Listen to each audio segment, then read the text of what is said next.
No niin, nyt on jotain muuta kuin bensalle haisevaa, nyt on ruudille haisevaa vehettä täällä. Tässä on legendaarinen Ukko-Pekka, eli M39 Mosin Nagantin variantti, suomalaista käsityötä. Totta kai näistäkin on käytetty venäläistä Mosinia lukkopesissä, piipussa, kaikissa, mutta uusi suunnittelu perään, tukin ja kaiken kanssa. Näissä on tämmönen yhtenäinen tukkiperä. Niin, tää on suomalaista suunnittelua ja siellä on sälpäkiinnitykset on erilaiset kuin aikaisemmissa Mosinin versioissa. Ja mikä nyt on sitten illan aiheena, on tämän petaus. Ja petaushan tarkoittaa sitä, että laitetaan joko kiinnittymään koko lukkorunko, pesä, piippu täysin kiinni tukkiin tai sitten täysin irti. Tai voi sanoa täysin irti, koska täytyyhän se jostain olla kiinni. Ja tässä tapauksessa ja silloin kun tehdään niin sanottu irtopetaus, niin lukkopesä ja lipasmakasinit on kiinni ja siitä kohti, mistä piippu lähtee eteenpäin, niin siitä otetaan sitten kaikki pois välistä, eli se ei saa koskea sitten mihinkään tänne tukkiin kiinni, että piippu pääsee laukaisun tapahduttua värähtelemään neutraalisti ja vapaasti. Ja se mikä tässä on ongelma, tämäkin on jo ollut kilpa-asenne, tässä on laukaisua parannettu ja tämä on pedattu jo kerran. Siellä on mellapeltiä tuolla välissä, se on kiinnitetty tosi tiukkaan tänne alkupäähän ja sitten piipun jälkeen se on irti tästä tukista. Mutta siinä on se ongelma, että kun puu elää ajan saatossa, se kuivuu, se elää sen kosteuden mukaan, missä sitä säilytetään, niin voi käydä niin, että piippu rupeaa ottaa tähän tukkiin kiinni. Niin kuin tässäkin kävi, että se otti tältä puolen kiinni. Täällä puolella on aika paljon rakoa, tällä puolella ei ole. Ja olen tehnyt ihan tälleen, että mä oon laittanut tänne santapaperin väliin ja sitten hinkataan vaan ees takaisin niin, että se on varmasti irti.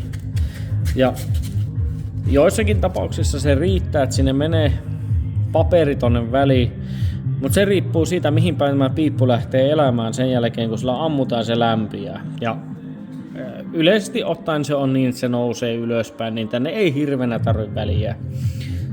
Otan täältä kuitenkin jonkun verran tältä puolen, että ihan varmasti irti tuosta alatukista. Mutta sitten yläsälpä ollut tämän aseen kanssa se ongelmakohta.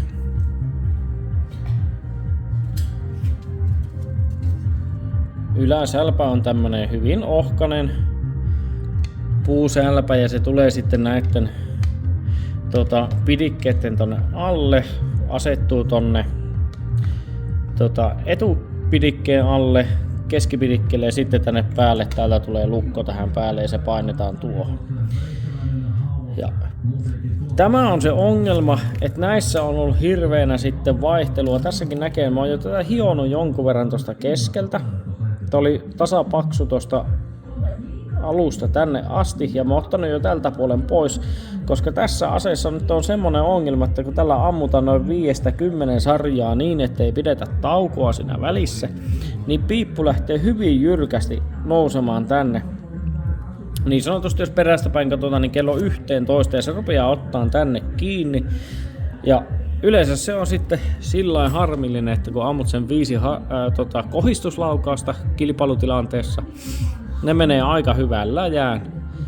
Sitten ruvetaan ampumaan kisasarjaa ja siinä ammutaan esimerkiksi 3 asenen kilpailussa 5 laukausta per asento, eli 15 laukausta koko kilpailussa, niin viimeistään sitten sen 5 ensimmäisen laukauksen jälkeen niin ne osumat rupeaa hajoaa, ne menee pitkin taulua sinne tänne ja siinä ei ole mitään niinku oikein jakua siinä hommassa, että sä pystyy oikein päättelemään, että mihin päin sun pitäisi tähtäimiä siirtää. Se tekee sen takia, että kun tämä piippu ottaa tähän sälpään kiinni, niin se värähtely ei tapahdu vapaasti ja silloin kun aina laukastaa, toki siinä on totta kai aina ampujankin virhettä mukana, jännitystilanteet ja kaikki, mutta se on huomattu, että se tekee sitä, että se värähtely aiheuttaa sitä, että se hajonta alkaa olla sellainen pyöriä mallinen ja sille ei löydy semmoista keskipistettä, mihin se aina osuu se luoti. Nyt yritetään sitten saada tästä lastuttua niin paljon, että tämä ei missään vaiheessa, vaikka sillä ammuttaisiin 30 laukausta peräkkäin jäähyttämättä, niin tämä piippu ei pääse täältä nousemaan tähän yläsälpään kiinni. Sitä varten ajattelin ottaa ihan tommosen kirja porakoneeseen tai pirraan laitettavan, voiko tämä nyt laikaksi sanoa, mutta virsikirja, terä, laikka ja veidän tällä tuosta oikeasti ronskisti pois. Tätä on otettu nyt tähän asti käsipelillä, laittanut yleensä kapulan tuohon keskelle ja sitten vetän tästä, mutta se ei näytä riittävän, niin tästä näkeekin, että tällä puolella on paljon vahvempi tämä reuna kuin tällä puolella, niin tämäkään ei vielä riitä. Tuo on jo ihan hiuksen hieno toi reuna, niin täältä pitää saada tuolta pohjasta. Niin täytyy tämäkin nyt tehdä, että on niin iso, että tämä ei mahdu suoraan tuonne pohjalle, niin mä kulutan tätä ensin johonkin metallipintaan tai sitten rälläkällä ajan tätä vasten niin, että teen tästä just sopivan kokoisen tänne pohjalle ja sitten ajetaan pohjaa niin kovaa, että se ei enää tuohon piippuun ota, että sinne jäisi semmonen 1,5 milliä mielellään sitten väliä. Niin. Mut katsotaanpa kohta kuinka se sitten onnistuu.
No niin, kokeillaanpas nyt tuosta hiottu aika raakalla kädellä. Alkaa olleen melko ohut jo tuo toinen laita. Katsotaanpa saanko minä tämän nyt yhdellä kädellä tähän paikalleen. Hetkinen. Tuonne ja tuonne ja en kiristä tuota loppuun asti. Minä kyllä tästä melko lailla näen, että miten lähellä se nyt on. Ja siellä nyt on tommonen 2 milliä jo varaa. Ja sitten kun otetaan tosta kiinni tosta piipusta ja nostatetaan ylöspäin, niin tämä saa melko paljon nousta ennen kuin se rupeaa ottaa tuohon. Toki pitää muistaa sitten, että kun kiristetään nuo pannat, niin se siitä vielä varmasti lähenee piippu, että ehkä pikkusen ottaisin, mutta yhtään enempää ei sitten sen jälkeen vihti ottaa, ettei käy niin, että kun nuo kirrataan nuo pannat, niin toi sälpä halkia, koska se on hyvin tyymyinen, että se tulee tohon keskelle. Yleensä puun syitten mukainen viilto ja se menee tonne loppuun asti ja se halki. Mulla on kyllä varasälpiä tuolla, mutta tämä on tämä alkuperäinen ja tuo on numerotarkka ase, niin tukkia myöten niin ei vihtis tuota hajottaa, mutta pakko se nyt on kokeilla, koska se on pienempi paha, että se halkee ja laitetaan uusi sälpä kuin se, että se ottaa aina tuohon reunaan kiinni ja sillä ei sitten kilpailussa pärjää. Niin. Hiasen vielä pikkasen ja se saa olla sitten siinä. Katsotaan huomenna, miten Korkatin kilpailussa käy. Mutta ei mitään, jatkan tämän kanssa ja ehkä ensi videolla sitten otetaan taas korsan kantta tuohon pöydälle ja pirrataan sitten.